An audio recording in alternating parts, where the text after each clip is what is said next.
আমার ভাইরা, বিশ্বনবীর বয়স তখন প্রায় 51 বছর। কত বছর?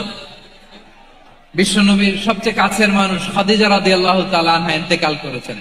বিশ্বনবী বড্ড কষ্ট পেলেন, হৃদয়টা ভেঙে খান খান। যিনি ঘরের ভেতরে বিশ্বনবীকে সান্ত্বনা দিতেন, ভালোবাসা দিতেন, বাইরে গেলে কুরাইশরা বকাঝকা করে, অত্যাচার করে, কিন্তু আম্মাজান খাদিজা রাদিয়াল্লাহু তাআলা আনহা ঘরটারে এমন শান্তির নীর বানায় রেখেছেন, এই ঘরের ভিতরে ঢুকলে বিশ্বনবীর কলিজাটা ঠান্ডা হয়ে যেত। এজন্য রব্বুল আলামিন বলেন, খাদিজা, ও আমার বান্দি খাদিজা, জান্নাতে এমন স্পেশাল একটা ঘর আমি তোমার জন্য রেডি করে রেখেছি। ওই ঘরের মধ্যে কোনো আওয়াজ নাই, ওই ঘরের মধ্যে কোনো নয়েজ নাই, ওই ঘরে কোনো বিশৃঙ্খলা নাই। কারণ মক্কার জমিনে আমার নবী কুরাইশদের বিশৃঙ্খলা, নয়েজ আর ঝামেলাগুলোকে উপেক্ষা করে যখন তোমার ঘরের ভিতরে ঢুকতো, ঘরটারে তুমি শান্তির নীর, ঠান্ডা, নীরব, নিস্তব্ধ, নিঝুম আর শান্তির নীর বানিয়ে রেখেছো। এজন্য জান্নাতে স্পেশাল একটা শান্তির নীর আমি তোমারে উপহার দেব। ওই প্রিয়তমা স্ত্রী খাদিজা ইন্তেকাল করলেন, বিশ্বনবীর হৃদয় ভেঙে খান খান। আবার ওনার চাচা আবু তালেব ইন্তেকাল করলেন, যিনি পলিটিক্যাল শেল্টার দিতেন নবীকে। কে দিতেন? আবু তালেবের ভয়ে, বিশ্বনবীর এই চাচার ভয়ে কোন মুশরিক নবীর গায়ে হাত দেওয়ার সাহস পায় নাই। এখন স্ত্রীও নাই, চাচাও নাই, নবীকে আশ্রয় দেওয়ার কেউ নাই, নবীর চারদিকে অন্ধকার। নবী এখন কই যাবেন? আমার পেয়ারা নবী নতুন স্টেশন খুঁজতেছেন, নতুন দাওয়াতি প্ল্যাটফর্ম খুঁজতেছেন। তিনি যায়েদ বিন হারেসা রাদিয়াল্লাহু তাআলা আনহুকে নিয়ে মক্কার পাশের একটা নেইবরিং সিটি তায়েফে চলে গেলেন। কোথায় চলে গেলেন? লালমনিরহাটের ভাইয়ের আওয়াজ করে বলেন, কোথায় গেলেন? তায়েফে চলে গেলেন দিনের দাওয়াত দেওয়ার জন্য। কি দেওয়ার জন্য? নাকি জমি কিনতে গেছিলেন? জমি কিনতে, দুনিয়ার যশ খ্যাতির জন্য, নিজের কোনো লাভের জন্য? তায়েফবাসীদেরকে জাহান্নামের আগুন থেকে বাঁচানোর জন্য। আওয়াজ করে বলতে হবে, ঠিক কিনা? বিশ্বনবী বিশাল মরুপথ, পাহাড়ি পথ পাড়ি দিয়ে তায়েফের মরুজমিনে গেলেন কোরআনের দাওয়াত নিয়ে, ইমানের দাওয়াত নিয়ে। কিন্তু তায়েফের লোকেরা বিশ্বনবীর দাওয়াতকে শুধু প্রত্যাখ্যান করেই থামে নাই, তারা বিশ্বনবীর সাথে অত্যন্ত খারাপ আচরণ করেছে, বিশ্বনবীকে শারীরিক ভাবে হেনস্থা করেছে, আমার নবীকে শারীরিক ভাবে অত্যাচার করেছে, আমার পেয়ারা নবীর গায়ে পাথর মেরেছে, বিশ্বনবীর গা বেয়ে ঝরঝর করে রক্ত ঝরেছে, নবী জামিনের মধ্যে লুটিয়ে পড়েছেন, আবার মেরেছে, আবার নবী হাঁটতে শুরু করলেন, পেছন থেকে আবার মেরেছে, আবার নবী রক্তাক্ত হয়ে জামিনের মধ্যে লুটিয়ে পড়লেন, আবার মেরেছে। বিশ্বনবীর মতো এত সুশ্রী মানব, বিশ্বনবীর মতো এত শুভ্র মানব, বিশ্বনবীর মতো এমন চমৎকার দেহাবয়ব দিয়ে রব্বুল আলামিন কাউকে বানান নাই।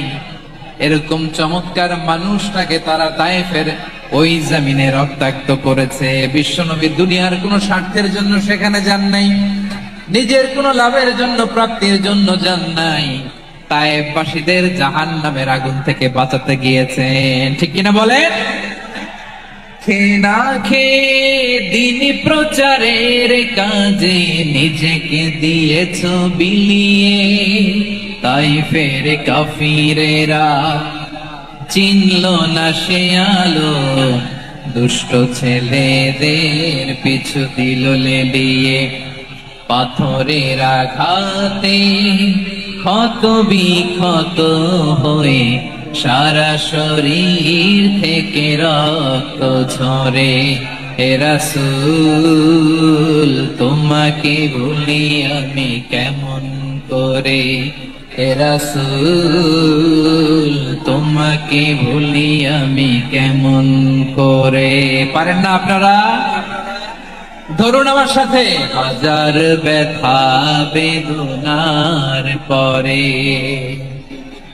ফিরে আসনি তুমি আপন ঘরে, দিনের আলো তুমি ছড়িয়ে দিতে, চলে গেলে মদিনায় মক্কা ছেড়ে। হে রাসূল তোমাকে ভুলি আমি কেমন করে, হে রাসূল তোমাকে ভুলি আমি কেমন করে। ঠিক কিনা বলে প্রিয় ভাইরা? তায়েফের ছেলেরা নবীকে রক্তাক্ত করল। আমার নবী কই যাবে? কই যাবে? মক্কায় জায়গা নাই, তায়েফে জায়গা নাই। তায়েফ থেকে ভারাক্রান্ত মন নিয়ে আমার নবী মক্কায় ফিরে আসলেন। বিশ্ব নবী মক্কায় ঢুকতে পারেন না। মক্কার মরুভূমির দিকে তাকিয়ে, উপত্যকার দিকে তাকিয়ে বিশ্বনবী ধা ধা করে কাঁদেন, ঝরঝর করে। নবীর চেহারা মুবারক থেকে চোখের পানিগুলো বেয়ে বেয়ে পড়ে। আমার জন্মস্থান, আমার শৈশব, কৈশোর, যৌবন কেটেছে এই মক্কায়। আমার এলাকায় আমি ঢুকতে পারি না। বিশ্বনবী মক্কার অন্যতি দূরে দাঁড়িয়ে যায়েদকে পাঠালেন, যায়েদ যাও দেখো কেউ আমাকে সাপোর্ট করার মতো আছে কিনা, যাও অমুকের কাছে যাও। যায়েদ গেলেন, তারাও প্রত্যাখ্যান করে ফিরিয়ে দেয়। বিশ্বনবী বললেন যাও অমুক লোকের কাছে যাও, তিনিও প্রত্যাখ্যান করে ফিরিয়ে দিলেন। কেউ বিশ্বনবীকে আশ্রয় দিতে রাজি হয় না। নিজ জন্মভূমিতে বিতাড়িত বিশ্বনবী, সর্বশেষ বিশ্বনবী বললেন যাও মুতঈম ইবনে আদির ঘরে যাও। মুতঈম ইবনে আদি মুশরিক, তার কাছে যাও। গেলেন, মুতঈম ইবনে আদি রাজি হয়ে গেল। সুবহানাল্লাহ বলেন। দেখেন অনেক বিপদের সময়ও আমি নিজে সাক্ষী, সামাজিক ভাবে, রাজনৈতিক ভাবে কত ঝঞ্ঝা, কত ষড়যন্ত্র, কত কনস্পাইরেসি পারি দিয়ে আমাদেরকে সামনে এগিয়ে যেতে হয়। এই শত্রুদের ভেতরেও একজনকে দাঁড় করিয়ে দেয় যে আল্লাহর কোরআনের জন্য রেডি হয়ে যায়। পড়েন সুবহানাল্লাহ। মুতঈম ইবনে আদি, আল্লাহ তার মনকে নরম করে দিলেন। মুতঈম বলে মুহাম্মদ আমি তোমাকে আশ্রয় দিব। তার দুই ছেলেকে পাঠালেন, যাও খোলা তলোয়ার নিয়ে, স্কর্ট দিয়ে, গার্ড অফ অনার দিয়ে মুহাম্মদকে মক্কায় ঢুকাও আর বলো আমি আমান দেব। আমান কি দিব? আমান মানে সিকিউরিটি, নিরাপত্তা। সিকিউরিটি ছাড়া, আমান দেওয়া ছাড়া কেউ থাকতে পারতো না মক্কায়। দুই ছেলে বিষ্ণু ইসলামকে নিয়ে আসলো। নবী কাবার চারদিকে তাওয়াফ করলেন, নামাজ পড়লেন। আবু জাহেল, উতবা, সাইবা, ওয়ালিদ ইবনে মুগীরা সবাই দেখে, কেউ কিছু করতে পারে না। কারণ মুতঈম ইবনে আদি ঘোষণা দিয়েছেন আমি মুহাম্মদকে আমান দিয়েছি, মুহাম্মদের গায়ে যেন কেউ স্পর্শ না করে। আওয়াজ করে পড়েন সুবহানাল্লাহ। নবীর এই বিপদ কালে মুহূর্তে মুতঈমের হৃদয়টারে নরম করে দিল কে? আচ্ছা লালমনির হাটের ভাইয়েরা বলেন, এই মুতঈম কি মুসলিম ছিল না মুশরিক? সবাই বলতে হবে মুসলিম না মুশরিক? তাহলে মুশরিকের কাছ থেকে নবী পলিটিক্যাল অ্যাসাইলাম, আধুনিক রাষ্ট্রবিজ্ঞানের ভাষায় পলিটিক্যাল অ্যাসাইলাম যেটাকে বলে, রাজনৈতিক আশ্রয়। ওনার আমান বা নিরাপত্তার এই ঘোষণায় তিনি মক্কায় ঢুকলেন। যতদিন নিরাপত্তা ছিল ছিলেন। মুতঈম যখন মারা গেল, বিষ্ণু ইসলাম হিজরত করে মদিনায় চলে গেলেন। সুবহানাল্লাহ। কিন্তু মুতঈম যে বিশ্বনবীর উপকার করছে এটা বিশ্বনবী ভুলে নাই। আমাদের অনেকে আছে উপকার করার পরে আর খেয়াল থাকে না, খাওয়ার পরে গলা দিয়ে নামলে আর খেয়াল থাকে না। এরকম আছে না নাই? আমার নবী ভুলে নাই। বদরের প্রান্তরে 70 জন কাফেরকে যখন বন্দী করে বিশ্বনবীর সামনে হাঁটু গেড়ে দাঁড় করানো হলো, বসানো হলো। 70 জন কাফের। কয়জন? বিশ্বনবী তাদের দিকে তাকিয়ে বললেন, সহিহ বুখারীর বর্ণনা, লাউ কানাল মুতঈম ইবনে আদি হাইয়ান সুম্মা কাল্লামানি হাউলাঈ নাতনা লা তারাকতুহুম লাহু। বদরের প্রান্তরে 70 জন বন্দী কাফিরের দিকে তাকিয়ে আমার নবী বললেন, আজকে মুতঈম ইবনে আদি যদি বেঁচে থাকতো আর তোমাদের 70 জনের ব্যাপারে যদি মুতঈম এক বাক্যে একটা সুপারিশ করত, তার সম্মানে আজকে তোদের সবাইরে আমি মাফ করে দিতাম। সুবহানাল্লাহ। নাই ওই যে চিল্লাচিল্লি যে কথা বোঝে নাই, কোন জিনিস মিস করছে ওরা নিজেরাও বোঝে নাই। বিশ্বনবী মুতঈমের এই সাহায্যের কথা বলে নাই। 70 জন মুশরিক হাঁটু গেড়ে বসা, নবী চাইলে এখনই এক্সিকিউশন অর্ডার দিতে পারে। তিনি বললেন, আজকে যদি মুতঈম বেঁচে থাকতো আর মুতঈম যদি তোদের জন্য সুপারিশ করতে, এই আবর্জনাগুলোর ব্যাপারে সুপারিশ করতো, আমি মুহূর্তেই তোদেরকে এমনি মাফ করে দিতাম। এবার বলেন, ইসলাম কি ন্যারো মাইন্ডেড না ব্রড মাইন্ডেড? শুধু তাই নয়, যাকে যে সম্মান দেয়ার আমার নবী দিতেন, হোক আস্তিক হোক নাস্তিক, হোক মুসলিম হোক অমুসলিম। বিষ্ণু ঈসা ইসলাম যখন রোমান সম্রাটের কাছে চিঠি লিখেছেন, আমার প্রিয় লালমনিরহাটের ভাইরা, অল্প কয়েক মিনিট কয়েকটা জরুরি কথা বলবো, এদিকে তাকান, এদিকে তাকান। রোমান সম্রাটের কাছে বিশ্বনবী যখন চিঠি লিখলেন মিন মুহাম্মদ রাসূলিল্লাহ ইলা হিরাকলা আযীমির রোম, মুহাম্মদের পক্ষ থেকে হিরাক্লিয়াসের কাছে, যিনি হচ্ছেন আযীমির রোম। এটা নবী নিজ থেকে বানায় লিখছেন, অতিরিক্ত সম্মান দিয়ে। কোন রাষ্ট্রপ্রধান যখন আসে তাদেরকে আমরা কি বলি জানেন? তার নামের শেষে HE এটা লিখতে হয়, H.E. মানে হিজ এক্সেলেন্সি। কি লেখে? হিজ এক্সেলেন্সি, অথবা ইউর হাইনেস, ইউর ম্যাজেস্টি।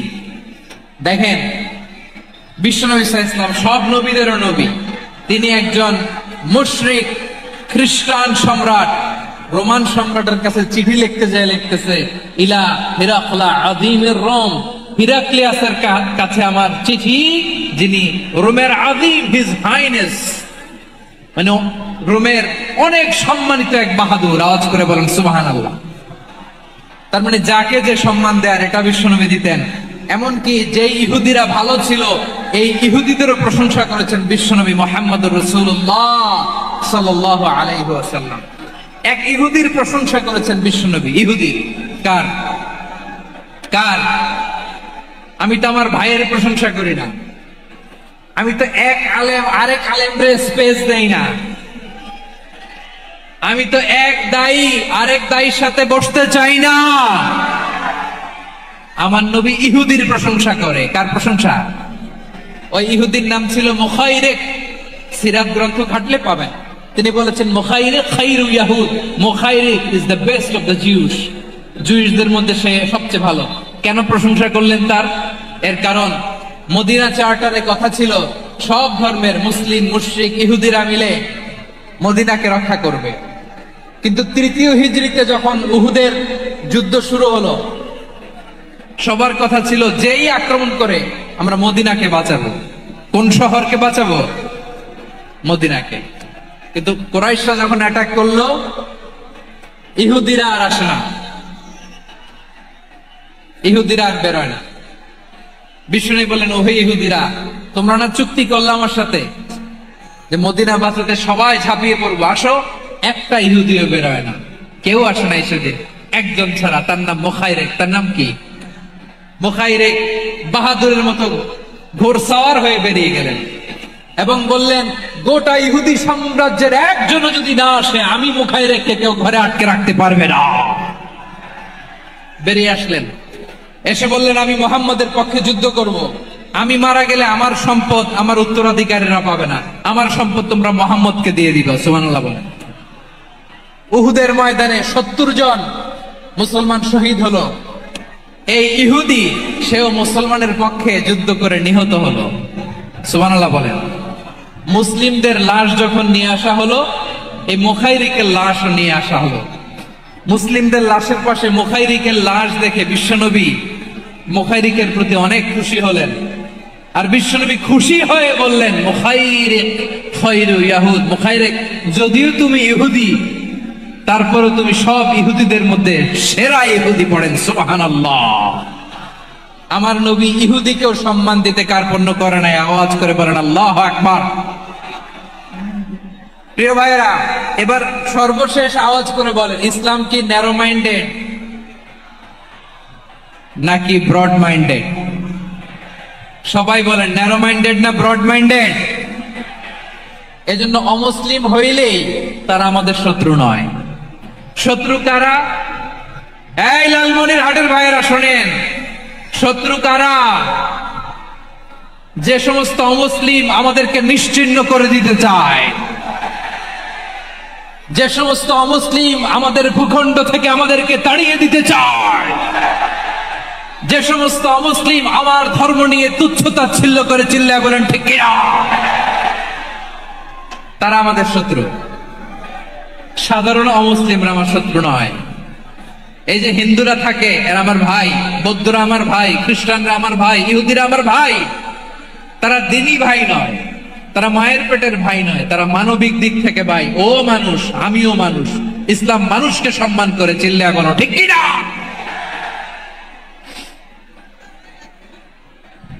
যারা আমাদের অস্তিত্বকে নিশ্চিহ্ন করতে চায়, যারা আমাদের ভূখণ্ডকে দখল করতে চায়, যারা আমাদেরকে নিয়ে মকারি করে, ফান করে, টিটকারি করে, আমার ধর্ম নিয়ে খেলা করে, তাচ্ছিল্য করে, ওদের বিরুদ্ধে আমাদের জিহাদ।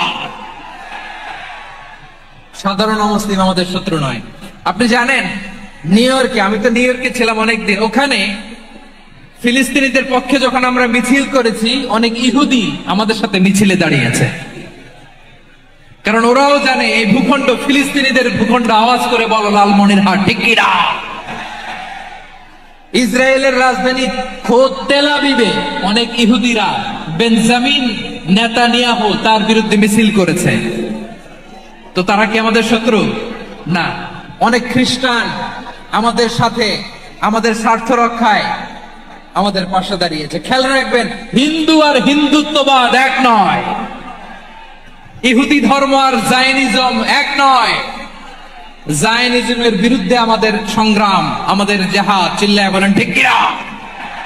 এই যে ফিলিস্তিনের ভাইরা, তারা তাদের স্বাধীনতা সংগ্রামের জন্য লড়াই করছে, করে যাচ্ছে, আমরা এটাকে সমর্থন জানাই, চিল্লায় বলো ঠিক কিনা।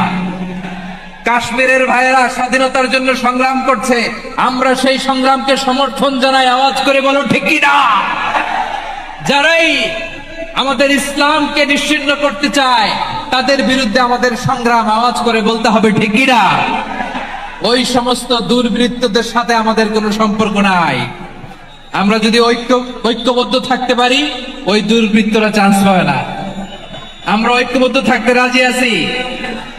লালমনিরহাটের ভাইয়েরা, আমরা ঐক্যবদ্ধ থাকলে ওই দুর্বৃত্তদের কালো হাত ভেঙে দিতে আমাদের সময় লাগবে না। তাদের কালো হাত ভেঙে দিতে রাজি আছে মুসলমান? কারা কারা রাজি? তো হাত তুলে দেখাও।